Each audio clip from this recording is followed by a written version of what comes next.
Bismillahirrahmanirrahim. Assalamualaikum warahmatullahi wabarakatuh.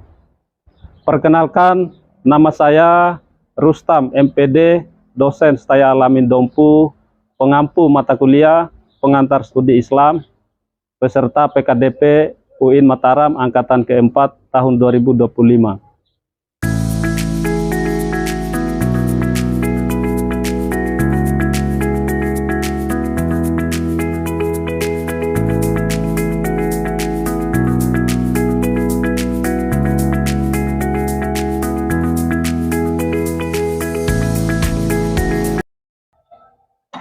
Assalamualaikum warahmatullahi wabarakatuh.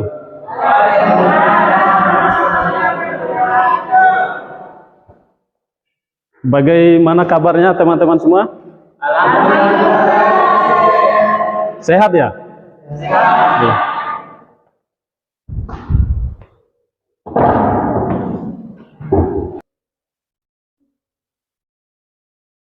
Ya baik, Bismillahirrahmanirrahim. Assalamualaikum warahmatullahi wabarakatuh.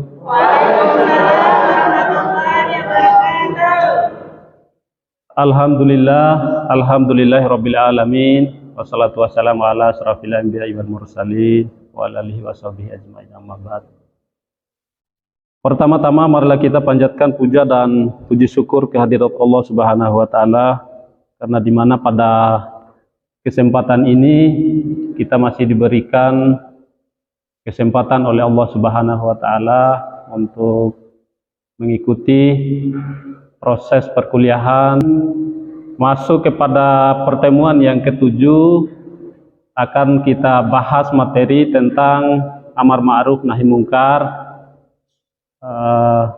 Kemudian marilah kita sama-sama menyampaikan salam serta selawat diperuntukkan kepada junjungan kita Nabi besar Muhammad Rasulullah SAW. Beliaulah sebagai panutan kita semua, sebagai sosok manusia ideal yang diutus oleh Allah Subhanahu wa taala di alam semesta ini untuk senantiasa menyempurnakan akhlak manusia. Baik teman-teman semua yang saya cintai dan saya banggakan, pada kesempatan ini sebelum kita memulai materi kita pada kesempatan ini, saya ingin meminta kepada satu mahasiswa untuk memimpin doa sebelum kita mulai materi ini. Kira-kira siapa yang akan memimpin doa ya? Saya minta satu orang mahasiswa. Ya, silakan Pak ya. Baik, assalamualaikum warahmatullahi wabarakatuh. Marilah kita berdoa menurut ajaran dan kepercayaan masing-masing. Berdoa mulai.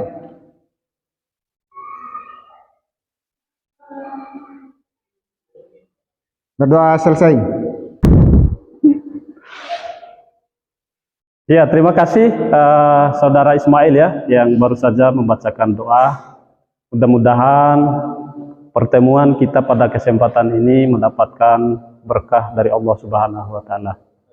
Amin amin ya rabbal alamin. Baik teman-teman semuanya, ini ada yang tidak hadir ya? Ketua kelas hadir semua.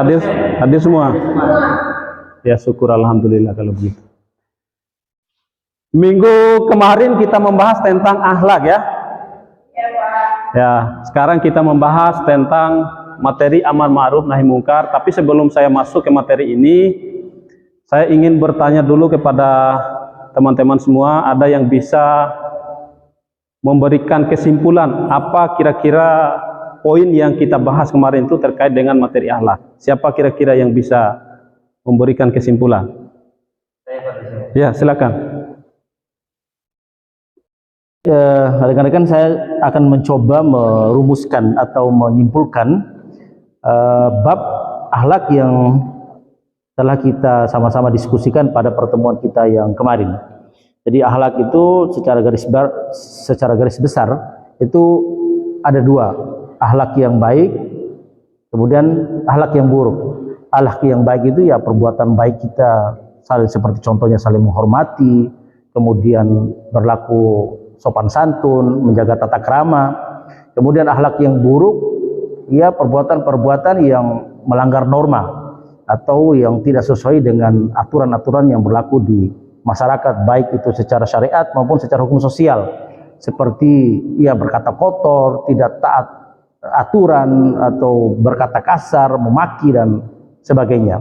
Mungkin ini kesimpulan singkat yang bisa saya jelaskan sehubungan dengan bab akhlak yang kita diskusikan kemarin. Demikian, Pak dosen.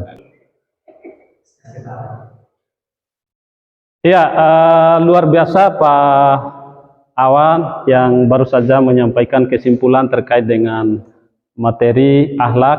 Ya, kita berikan aplaus dulu pada kita akan masuk pada materi amar ma'ruf nahi mungkar. Coba perhatikan ya di depan.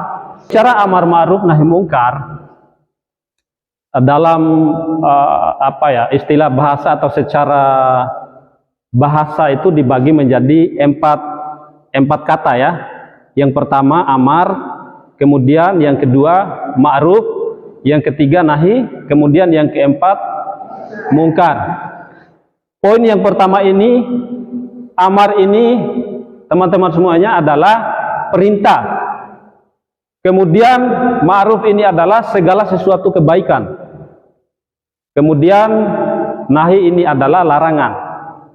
Kemudian yang terakhir itu mencegah, ya, mencegah segala sesuatu perbuatan-perbuatan yang tercela. Jadi secara terminologi amar ma'ruf nahi mungkar ini adalah mengajak kepada kebaikan dan mencegah kemungkaran.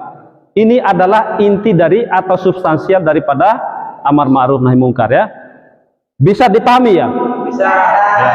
Itu poin daripada amar ma'ruf nahi mungkar. Jangan sampai ketika saya bertanya lagi di pertemuan berikutnya kalian tidak paham ya. Harus mendengarkan apa yang saya jelaskan ya. Kemudian teman-teman semuanya coba perhatikan di poin yang kedua ini adalah perintah ilahi. Perintah ilahi di sini terkait dengan kewajiban ini yang diulang kali yang disebutkan di dalam Al-Quran. Ini terkait dengan amar ma'ruf nahi mungkar. Seperti yang tertuang dalam Al-Quran di dalam surah Ali Imran 104, kemudian di dalam surah Ali Imran 110. Dan Allah Subhanahu wa taala mengatakan di dalam Al-Qur'an 104 ini, a'udzubillahi minasyaitonirrajim. Bismillahirrahmanirrahim.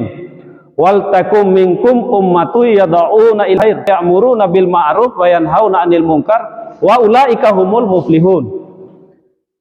Hendaklah ada segolongan orang yang menyeru kepada kebaikan dan mencegah dari perbuatan-perbuatan yang mungkar. Dan itu adalah orang-orang yang beruntung di hadapan Allah Subhanahu wa taala. Semoga kita semua di sini, teman-teman semuanya akan senantiasa menjadi golongan atau akan menjadi orang yang beruntung di hadapan Allah Subhanahu wa taala. Kemudian di surah Ali Imran 110 lanjutannya dari ayat ini Allah Subhanahu wa taala mengatakan kuntum khairu ummah ukhrijat linnas ta'muruna bil ma'ruf wa tanhau 'anil munkar wa tu'minuna billah. Kalian adalah umat yang terbaik yang dilahirkan untuk manusia, yang menyeru kepada kebaikan dan mencegah pada kemungkaran dan beriman kepada Allah Subhanahu wa taala. Ini adalah pijakan atau dasar daripada amar ma'ruf nahi mungkar. Ini ada dasar, ada landasan. Ketika kita ingin melaksanakan perintah itu, ini ada poin penting, pijakannya.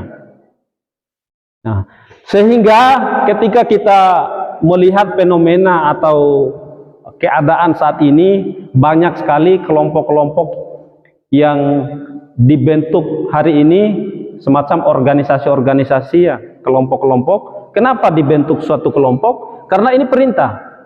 Di dalam surah Ali Imran 104 ini, hendaklah ada segolongan. Segolongan itu adalah kelompok yang Tujuannya mengajak kepada kebaikan. Ada NU, ada Muhammadiyah, ada NW, dan banyak sekali yang ada di Indonesia ini teman-teman semuanya. Kelompok-kelompok ini tentu berdasarkan Al-Quran dan As-Sunnah, dan misinya itu adalah misi untuk kemudian menjunjung tinggi agama Islam. Misi dakwah, misi amar ma'ruf nahi mungkar dan lain sebagainya. Ya, itulah poin penting yang saya sampaikan terkait dengan dua ayat ini. Kita lanjut. Syarat pelaksanaan amal ma'ruf nahi mungkar atau kriteria. Ya. Syarat yang pertama ini adalah berilmu. Ya. Berilmu di sini kita harus memahami dengan benar apa yang makruh dan apa yang mungkar. Ya.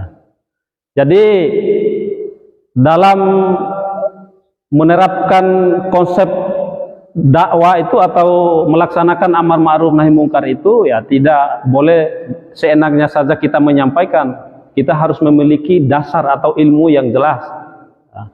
Sebab memahami agama itu harus dengan ilmu. Orang yang memahami agama tanpa ilmu itu akan pincang. Kemudian yang kedua, syarat yang kedua ini adalah ikhlas. Ikhlas di sini kita harus benar-benar niat kita ini karena Allah Subhanahu wa taala, ya. Dalam melaksanakan atau mewujudkan amar ma'ruf nahi mungkar itu kita harus ikhlas dan kita berharap pada Allah Subhanahu wa taala itu keberkahannya dan keridhaannya, bukan karena ada kepentingan yang lain, karena ada unsur yang lain. Ya. Kemudian yang ketiga di sini hikmah dan kelembutan. Ya. Dalam melaksanakan amar ma'ruf nahi mungkar atau misi dakwah, kita harus menggunakan pendekatan-pendekatan yang persuasif, ya. Menyampaikan bahasa-bahasa yang lemah lembut, bahasa yang bijaksana yang bisa diterima oleh masyarakat awam ketika kita berada di suatu desa, kita melaksanakan misi-misi itu, ya. Kemudian yang berikutnya kita harus memahami kondisi. Memahami kondisi di sini teman-teman semuanya, dalam melaksanakan misi dakwah tidak boleh seenaknya kita menyampaikan apa yang kita ketahui, tetapi kita harus memahami dulu medan, karakter orang yang berhadapan dengan kita itu, karakter orang di sekitar kita itu kita harus pahami medannya itu seperti apa, sehingga kita mampu menyesuaikan apa yang kita sampaikan itu sehingga bisa diterima oleh orang lain. Itulah yang poinnya terkait dengan memahami kondisi atau sikon atau keadaan. Kemudian amar ma'ruf nahi mungkar ini ada peran individu, ada peran kolektif, ya. Ada peran suatu institusi yang memiliki kewenangan, ya. Di sini poin yang pertama ini fardu ain. Fardu ain di sini kewajiban pribadi setiap muslim dalam kapasitasnya untuk berbuat baik dan mencegah keburukan. Kemudian yang kedua fardu kifayah. Fardu kifayah yaitu kewajiban kolektif yang gugur bagi yang lain jika sudah dilakukan sebagian umat. Kemudian yang ketiga institusi. Institusi contohnya yaitu adalah Hizbah di masa klasik dan Badan Pengawas Moral Modern. Ya. Nanti simpan dulu pertanyaan, ya. Nanti ada sesi tanya jawab. Kemudian ma'ruf dan mungkar dalam perspektif Islam kontemporer. Ma'ruf itu adalah kebaikan universal, itu adalah perbuatan baik yang diakui secara universal dan sesuai syariat seperti kejujuran, keadilan, saling tolong menolong dan ibadah. Kemudian Islam menerima kebaikan universal dan menolak keburukan universal, membangun harmoni sosial. Kemudian mungkar di sini kemungkaran nyata, ya. Mungkar di sini kemungkaran nyata. Kemudian tindakan yang jelas-jelas dilarang atau merugikan seperti minuman keras, perjudian, kemudian melanggar perintah-perintah yang diperintahkan oleh Allah Subhanahu wa taala, perzinahan dan lain sebagainya, banyak macam ya, kemungkaran-kemungkaran itu. Salah satu contoh yang ada di depan ini. Baik teman-teman semuanya, untuk memperkuat pemahaman kita terkait dengan materi amar ma'ruf nahi mungkar, mari kita simak video interaktif berikut ini ya.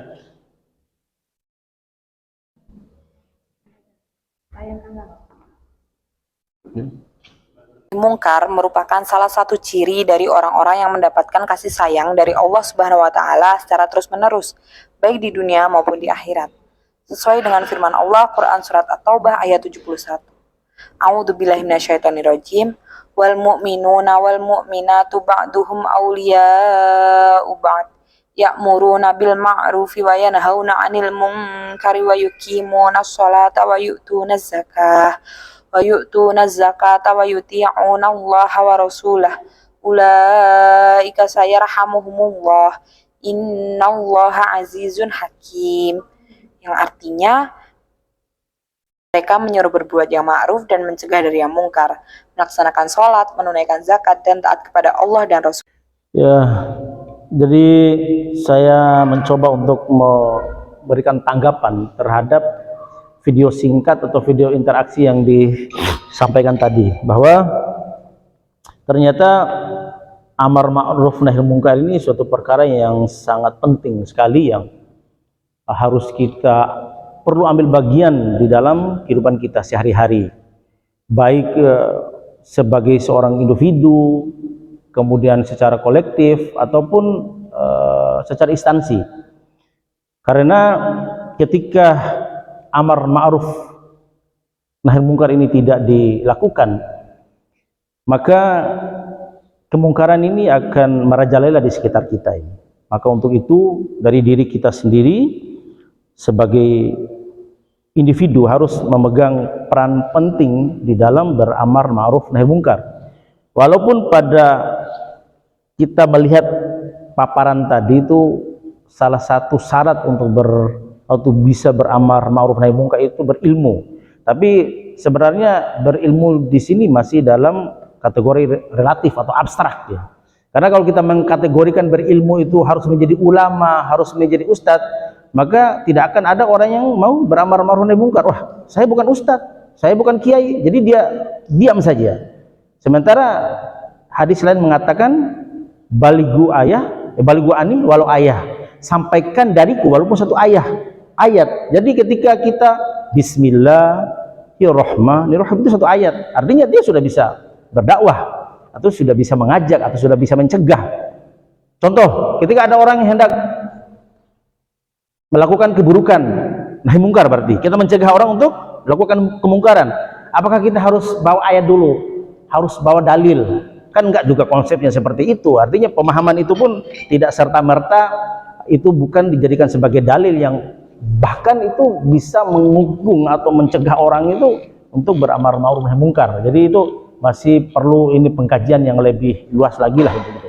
Jadi itu kalau kita melihat daripada video tadi, bahwa sekali lagi amar ma'ruf nahi mungkar itu bahkan fardhu ain itu. Karena ketika itu tidak dilakukan, kebayang nggak bagaimana kampung kita, suasana masyarakat ini penuh dengan kemaksiatan. Mungkin itu tanggapan yang bisa saya berikan terhadap video singkat tadi itu. Demikian.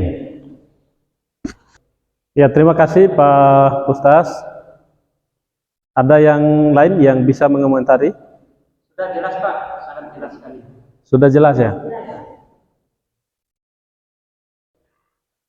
Ya, kalau tidak ada berarti tadi sudah jelas apa yang dikomentari oleh Pak Ustaz tadi terkait dengan video singkat ya, video interaktif ini.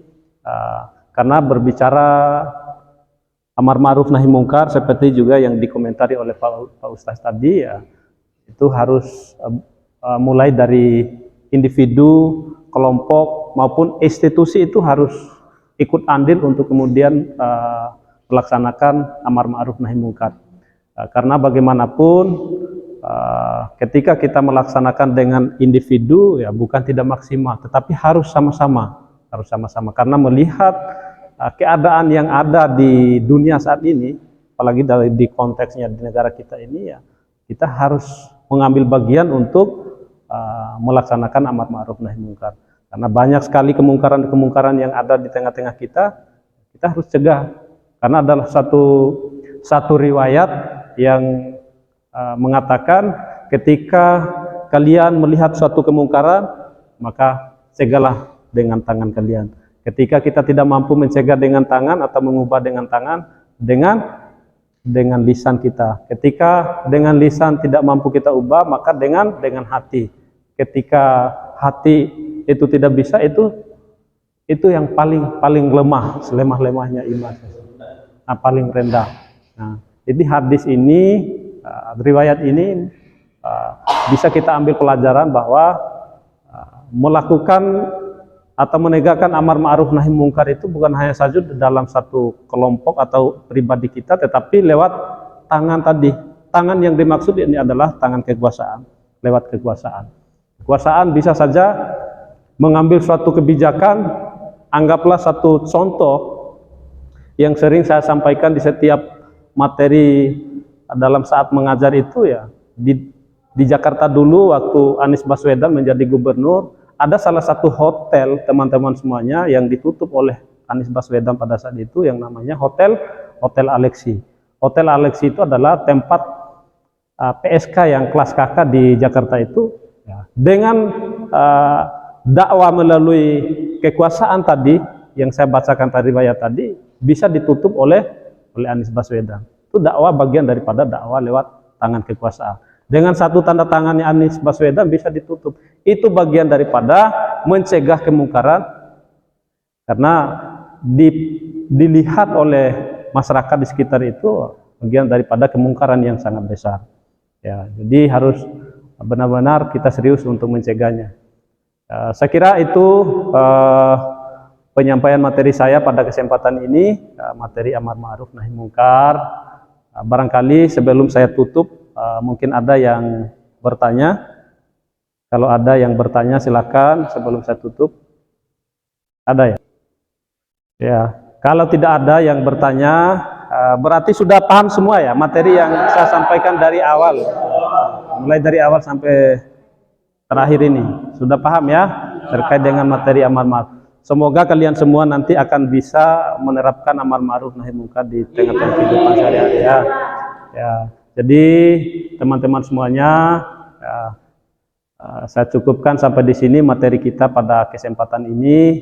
Ya, insya Allah minggu depan kita akan lanjut materi yang lain. Mudah-mudahan pertemuan kita pada kesempatan ini akan senantiasa diberikan keberkahan oleh Allah Subhanahu Wa Taala dan bermanfaat untuk kita semua, dan nantinya kita akan implementasikan di kehidupan sehari-hari. Terima kasih atas perhatiannya. Saya tutup. Wabillahi taufik wal hidayah. Wassalamualaikum warahmatullahi wabarakatuh. Waalaikumsalam warahmatullahi wabarakatuh.